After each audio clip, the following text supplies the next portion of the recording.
Afternoon, YouTube. This is David, the George photographer, and today I want to talk about is crop sensor cameras going away. Let's see about this. Because you know, crop sensor cameras like the APS-C, they're dying. Everybody says it. You can just see that it's going away. Nobody buys them. With full frame sensors getting cheaper and cheaper and easier to get, and they're getting into the more consumer grade cameras, why wouldn't people buy the full frame sensor? I mean, at this point, why not? I mean, let's explore why. I mean, on the surface, you would think that they're going away, but I don't think so. And here's why. APS-C probably is Nikon and Canon and even Sony's most prolific sensor size. The APS-C sensor is probably sold 10-to-1 over full frame sensor cameras, and you can just see it in the fact that they sell. Nikon sells the D3000 series, the D5000 series, the D7000 series. All of those cameras have APS-C sensors in them. And then you look at Canon. Canon's got them through all of their Rebels and all the way up into their, you know, was it the 7D Mark II? I think the 7D is a crop sensor camera. I think the 5D is a full frame, I think. I don't know much about Canon, but I do know that the 1DX is full frame. I know that much. And the 6D is full frame. And then, of course, the new mirrorless ones are full frame. But all those Rebels, and I think that 7D Mark II and the 7D series are crop sensor cameras. And then you go to Sony, all of their 6000 series cameras are crop sensor, all of them.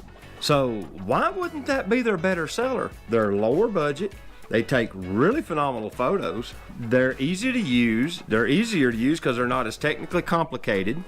People aren't as intimidated by the smaller form factor cameras most of the time. They're easier to get into the system because of the fact that they're more economical. Then I haven't even got over to Fujifilm. Fuji, every bit of their stuff is APS-C, and they're well loved in their community. Move over to, who is it, Panasonic. All of their stuff is what, micro four thirds. Still, it's a small form factor sensor, but that's a discussion for a different day. That's like Olympus. Olympus and Panasonic play in their own realm, whatever. But I really believe APS-C is here to stay. I think that's their cash cow in what's left of the camera market.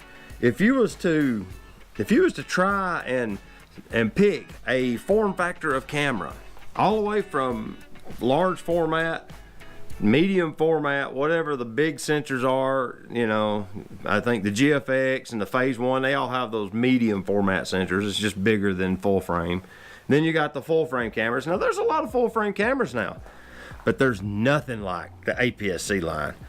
You know, they've been making APS-C cameras. I mean, I have two D200s with APS-C. I have the D40X, it's APS-C. I have this Fuji X-T3 APS-C, and I have a D810, one full frame.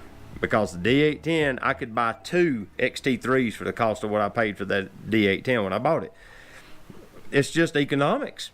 People are gonna, you know, people getting into the craft who think they want into photography are gonna actually buy something not off the chart. You get the outlier, but 99% of the people are gonna try and buy the the Sony A6000, the Fuji X-T30, you know, the Rebel T7i or whatever, you know, whatever Rebel camera Canon's making right now. But that's what they're getting into.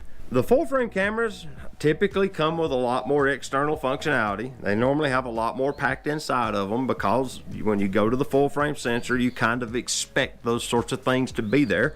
And at the end of the day, someone getting into photography is kind of intimidated by it. That's the big gist of it.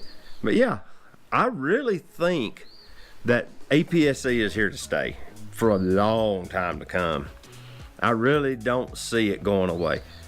Now, what do you think? Do you think micro four thirds is doomed, or APS-C is doomed, or full frame is even doomed? You know, Are we going to move to iPhones for our photography, with computational photography taking over the world? I've done a little research into the whole computational photography thing. I think there's something there, but I think we're just now, you know, it's in the baby step phases. It's got a long way to go to catch up to what, you know, an 85 f1.4 lens will do on a full frame camera. I'm sorry. As fancy as you think the software is, it just isn't there. It just ain't there yet, and it's a good ways out. I mean, that's a lot of computational horsepower to catch up with that. I digress. My point is do you think APS-C is heading out? I don't. Fuji seems to believe it's here to stay. So with that, I just wanted to chat for a minute with you guys and let you know my thoughts on this, because I've been seeing a lot of people discussing it and talking about how they think APS-C is dead and it's going away, and you know, digital photography is now headed out because of this and that, and I don't see it happening anytime soon. So with that, this is David, the Georgia photographer, and I appreciate you guys watching, and we'll see you soon. Bye-bye. Hey YouTube, it's David, Georgia photographer, and today I want to talk about, really,